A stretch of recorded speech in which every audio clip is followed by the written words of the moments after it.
Hello বন্ধুরা, আপনারা দেখছেন টিম সরি অভ্যেসের বসে বলে ফেলেছি। আপনারা দেখছেন টিম রিহ্যাশ। REHASH, আরেকটা এক্সট্রা এইচ লাগিয়ে দেবেন।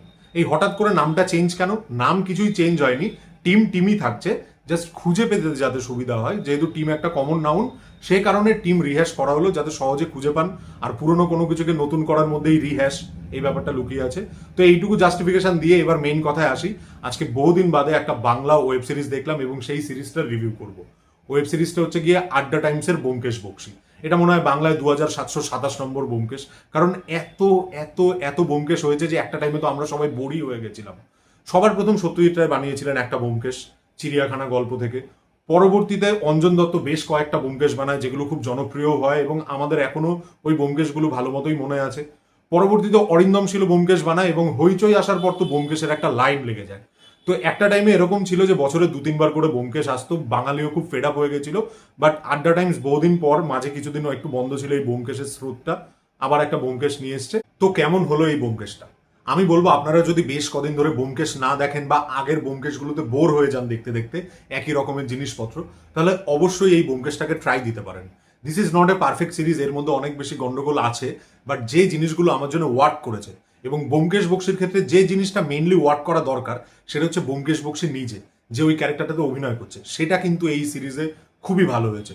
গৌরব চক্রবর্তী এখানে ব্যোমকেশ বক্সীর ক্যারেক্টারটা প্লে করছে। আমি এর আগেও গৌরব চক্রবর্তীকে ব্যোমকেশ দেখেছি, কালার্স বাংলায় যে ব্যোমকেশটা হতো সেখানেও সে প্লে করেছিল এবং সেখানেও বেশ ভালো করেছিল। But this time he is more mature. ওর উচ্চারণ তো খুবই স্পষ্ট।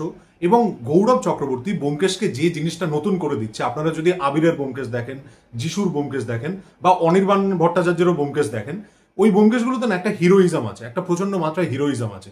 কিন্তু ব্যোমকেশের মধ্যে কিন্তু একটা সাবলীল ব্যাপারও আছে, ছাপোষা ব্যাপারও আছে, ঘরোয়া ব্যাপারও আছে। গৌরব চক্রবর্তী ওই জিনিসগুলোকে বজায় রেখেও হিরোইজমটাকে মেনটেন করছে। তো খুবই ভালো অভিনয় করেছে গৌরব চক্রবর্তী এবং খুব ভালো কাস্টিং। একটা সময় ছিল যখন সব্যসাচী চক্রবর্তী অনেক গোয়েন্দা হয়েছিল, ফেলুদা হয়েছে, কাকাবাবু হয়েছে। গৌরব চক্রবর্তী কিন্তু লেগেসিটাকে ক্যারি ফরওয়ার্ড করছে, which is a very good thing. তো আমার গৌরব চক্রবর্তীকে ব্যোমকেশ হিসেবে খুবই ভালো লেগেছে। সেটা দেখতে হোক, সেটা তার যে লুক ওভার দেওয়া হয়েছে, মেকআপটা দেওয়া হয়েছে, সেটাতেও খুব সুন্দর লেগেছে এবং পারফরমেন্সও খুব ভালো। আমি জানি গৌরব চক্রবর্তীকে খুব একটা সেলিব্রেট করা হয় না, but he is damn damn damn good. আরেকটা কাস্টিং যেটা আমার অপূর্ব লেগেছে, আমি বলবো এখনো পর্যন্ত বাংলায় যে কজন সত্যবতী হয়েছে তার মধ্যে one of the best Satyabati, সেটা হচ্ছে গিয়ে শ্রুতি দাস। আপনারা যদি শরদিন্দু বন্দ্যোপাধ্যায়ের গল্পটা পড়ে থাকেন, সেখানেও সত্যবতীর যেরকম ন্যারেশন আছে, যে তাকে ঠিক অত্যন্ত সুন্দরী হয়তো বলা যায় না, কিন্তু তার ব্যক্তিত্বটা মারাত্মক, শ্যাম বর্ণা, এবং নিজের যা অভিনয় প্রতিটা দিয়েই শ্রুতি দাস ক্যারেক্টারটাকে খুবই ভালো করে রেখেছে। তো গৌরব চক্রবর্তী অ্যাজ ব্যোমকেশ, শ্রুতি দাস অ্যাজ সত্যবতী আমার জন্য মারাত্মক ওয়ার্ক করেছে। তো ব্যোমকেশ নিয়ে কথা বললাম, সত্যবতী নিয়ে কথা বললাম, অজিত নিয়ে কথা বলবো না? নিশ্চয়ই বলবো, কিন্তু একটু পরে। এখন আসে অন্যান্য বিষয়ে। দেখুন, সত্যান্বেষী বা অর্থম নর্তম, এই দুটো গল্পই মারাত্মক পপুলার, ব্যোমকেশের ওয়ান অফ দ্য বেস্ট গল্পগুলোর মধ্যে ধরা হয়। অডিও স্টোরিতে আমরা শুনেছি, অন্যান্য আগের ছবি, সিরিজ, ইভেন সিরিয়াল, রাজিত কাপুরের সিরিয়াল, কালার্স বাংলায় গৌরব চক্রবর্তীর সিরিয়াল, সেখানেও এই গল্পগুলো দেখেছি। তাহলে এখানে নতুন কি হলো? এখানে একটা জিনিস অ্যাড করার ট্রাই করা হচ্ছিল, সেটা হচ্ছে কি হিস্ট্রিটার সাথে কানেক্ট করা হচ্ছিল। 1970 সালে ভারতবর্ষের কি অবস্থা, বাংলাতে কিভাবে নকশাল আন্দোলন দানা বাঁধছে, তাছাড়া যে ড্রাগ ড্রাগ ব্যবসা ভারতবর্ষে ছড়িয়ে পড়ছে চায়না থেকে আসা, এই সমস্ত জিনিস ব্যাকগ্রাউন্ডে বা হিস্ট্রিটার মধ্যে আছে। তৎকালীন চায়না টাউন কিরকম ছিল, বাট সেটা সাবপ্লট হিসেবে টুকটাক এলেও খুব একটা যে ভালো রেজলিউশন দেওয়া হয় সেটা নয়। বাট আরেকটা জিনিস যেটা এই সিরিজের ক্ষেত্রে নিশ্চয়ই আপনাদের ভালো লাগবে, সেটা হচ্ছে গিয়ে এতদিন পর্যন্ত আপনারা যে যে ব্যোমকেশগুলো দেখেছেন, সেটা সত্যজিৎ রায় থেকে ধরে অরিন্দম শীল পর্যন্ত বা হইচইয়ের যে ব্যোমকেশ, প্রতিটাই নিজের জায়গায় আলাদা, কিন্তু ভিজুয়ালি এই ব্যোমকেশটা একদমই আলাদা। এই ব্যোমকেশটার মধ্যে কিন্তু আলো ছায়ার খেলা মারাত্মক রকম খেলা হয়েছে। টাইম রিক্রিয়েশনটাও কম বাজেটের মধ্যে যেভাবে ক্রিয়েট করা হয়েছে, সেটাও দেখতে বেশ লেগেছে। তো এইগুলো ছিল আমার এই ব্যোমকেশটা নিয়ে পজিটিভ পয়েন্ট। গল্প নিয়ে আলাদা করে বলছি না, গল্পগুলো তো ভালোই এবং গল্পগুলো আপনাদের জানাও। এবার গন্ডগোলের জায়গাটা হচ্ছে গিয়ে যে একটা গোয়েন্দার সিরিজ বা একটা ডিটেকটিভ স্টোরি যখন আমি দেখবো, যদিও ব্যোমকেশ ডিটেকটিভ নয়, সে সত্যান্বেষী, বারবার বলেছে, বা টেমপ্লেটে তো সেটাই। তো সেই গল্পটা যখন দেখবো, আপনাদের কোন জিনিসটা ওয়ার্ক করতে হবে? সাসপেন্স, বিশেষ করে যে গল্পটা আপনাদের জানা। এখানে এই সিরিজের ডিউরেশনগুলো এত ছোট, 20 মিনিট 20 মিনিট, এক দুটো হয়তো 28 মিনিটের, এত কম ডিউরেশনের সিরিজ, যে সাসপেন্সটা কোথাও দানা বাঁধে না। এবং এটা বিশেষ করে আমার ক্ষেত্রে ফিল হয়েছে সত্যান্বেষীর ক্ষেত্রে। সত্যান্বেষীর মধ্যে কিন্তু সাসপেন্সটা দানা বাঁধা খুবই দরকার, কারণ ওটা হচ্ছে ব্যোমকেশের ইন্ট্রোডাকশন। দো ওই লেখাটা হয়েছিল শরদিন্দু বন্দ্যোপাধ্যায় পরে লিখেছিলেন, কিন্তু ওটা ব্যোমকেশের ইন্ট্রোডাক্টরি স্টোরি। তো সেখানে সাসপেন্সটা আস্তে আস্তে দানা বাঁধা, এবং ওইখানে যে ভিলেন, যে ডাক্তারবাবু ভিলেন হয়, সে কিন্তু ব্যোমকেশের নেমেসিস। সে পরেও বারবার ধরা দেয় এবং ব্যোমকেশের সাথে তার একটা ফাইট হয়, জাস্ট লাইক ফেলুদা এবং মগনলাল মেঘরাজ, তেমনি ব্যোমকেশ এবং ডাক্তার অনুকূল। তো এই ব্যাপারটাও কিন্তু এই সিরিজটার মধ্যে মিসিং। সাসপেন্সকে সবসময় স্ট্রেচ করতে হয়, দেখবেন এটা ট্যারেন্টিনো বলে। আপনারা যদি আদিত্য ধরের কাজও দেখেন, ও যখন সাসপেন্স বিল্ড আপ করে, ধুরন্ধরেরই যদি ইন্টারভাল পয়েন্টটা দেখেন, সেখানে দেখবেন যে পিনটা আসার পরেও কতক্ষণ সাসপেন্সটা বিল্ড করছে। তো একটা সাসপেন্স বিল্ডিং এর দরকার পড়ে, যেটা আমার খুবই ল্যাকিং মনে হয়েছে, বিশেষ করে সত্যান্বেষের ক্ষেত্রে সাসপেন্সটার খুবই অভাব। এছাড়া কিছু কিছু জায়গায় কমেডি ট্রাই করা হয়েছে, যেটা আমার যে খুব একটা জমেছে সেরকম নয়।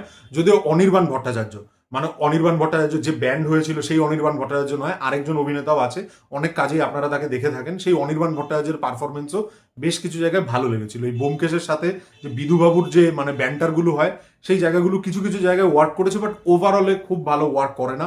এবং ব্যোমকেশের মধ্যে কমেডি ইনফিউজ করে খুব একটা সফল কেউই হয়নি। অঞ্জন দত্ত কিছু কিছু জায়গায় হিউমারটা ভালোভাবে অ্যাড করতে পেরেছিল। এবার আমি বললাম যে টাইম রিক্রিয়েশনটা খুব সুন্দর হয়েছে, কিন্তু এইখানে সিনেমাটোগ্রাফিতে একটা গন্ডগোলও হয়েছে। এর সিনেমাটোগ্রাফি করেছে বাসুদেব চক্রবর্তী। তো এই সিনেমাটোগ্রাফির মধ্যে একটা জিনিস হয়েছে যে ধরুন লাইটিংটা খুব অন্যরকম হয়েছে, বিভিন্ন ধরনের লাইট, শ্যাডো, লাল, নীল, হলুদ, সমস্ত রকম লাইটের ইউজ হচ্ছে। বাট একটা ঘরের মধ্যে যখন খুন হচ্ছে, সেখানে একটা মানুষ তার ঘরের মধ্যে 4-5টা ল্যাম্প কেন জ্বালিয়ে রাখবে? আপনি কি আপনার ঘরের মধ্যে 4-5টা ল্যাম্প জ্বালান? বা তখনকার দিনেও কি কেউ 4-5টা ল্যাম্প জ্বালাতো? সেটা নয়, কিন্তু এখানে এই একটা জিনিস দেখা গেছে। আরেকটা ব্যাপার, যেটা অজিতকে নিয়ে আমি ছেড়ে গেছিলাম টপিকটা, অজিত এবং ব্যোমকেশ, এইটা কিন্তু একটু ক্রিটিক্যাল ব্যাপার। এটা নিয়ে আপনাদের কি মতামত সেটাও কমেন্টে জানাবেন। অজিত আর ব্যোমকেশের মধ্যে কিন্তু বহু মানুষ, কেউ এটা মুখের ওপর বলে না, কিন্তু ওরা দুজন বিয়ের আগে থেকে, ব্যোমকেশের বিয়ের আগে থেকে একসাথে আছে। সেই জায়গায় ওদের সম্পর্কটা এক্স্যাক্টলি কি, কিন্তু ওদের মধ্যে একটা ভ্রাতৃত্ববোধও আছে। আবার কিছু কিছু ডিসকাশন এর মধ্যে একটা হোমো এরোটিক বা কুয়ের স্টাডিজেরও ডিসকাশন আছে। তো এইখানে অর্ণ মুখোপাধ্যায় যেরকম করে অজিত ক্যারেক্টারটা প্লে করেছে, আমার লিটারালি কিছু কিছু জায়গায় মনে হয়েছে যে ও যেন ব্যোমকেশের প্রতি অত্যন্ত বেশি অ্যাডোর করে, কিছু কিছু জায়গায় কেয়ারিংটা অত্যন্ত বেশি। তো এইখানেও কিন্তু ওই একটা অ্যাঙ্গেলের স্টাডি থেকে যাচ্ছে। তো এটাই আমার অজিতের ব্যাপারে টপিকটা ছিল। বাট ফাইনালি যদি সাম আপ করে বলতে যাই, এই ব্যোমকেশটা আমার জন্য বিটস অ্যান্ড পিসে ওয়ার্ক করেছে। সবচেয়ে বেশি যেটা ওয়ার্ক করেছে সেটা তো বলেই দিলাম, গৌরব চক্রবর্তী দুর্দান্ত কাজ করেছে, শ্রুতি দাস অসাধারণ কাজ করেছে।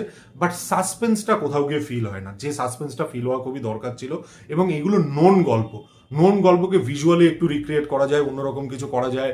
ব্যোমকেশও আরেকটা করলাম যেটাতে লোকের আইকনোগ্রাফিটা পাল্টাবে। বাট সাসপেন্সটা একটা ডিটেকটিভ স্টোরিতে ওয়ার্ক করাটা খুবই দরকার। এই সাসপেন্সের জায়গাটাতে একটা গলদ হয়েছে। আরেকটা গলদ, সিনেমাটোগ্রাফিটা দেখতে ভালো লাগলেও সিনেমাটোগ্রাফিটার মধ্যে লজিক্যাল লুফল বেশ কিছু জায়গায় রয়েছে। এই ছিল আমার আড্ডা টাইমসের ব্যোমকেশ বক্সি নিয়ে রিভিউ। আমার এই রিভিউটা কেমন লাগলো সেটা আমাকে কমেন্ট সেকশনে জানাবেন। আর এই ভিডিওটা ভালো লাগলে অবশ্যই টিম রিহ্যাশকে লাইক করবেন, শেয়ার করবেন, সাবস্ক্রাইব করতে ভুলবেন না, এবং আরো অনেক মানুষের কাছে পৌঁছে দেবেন।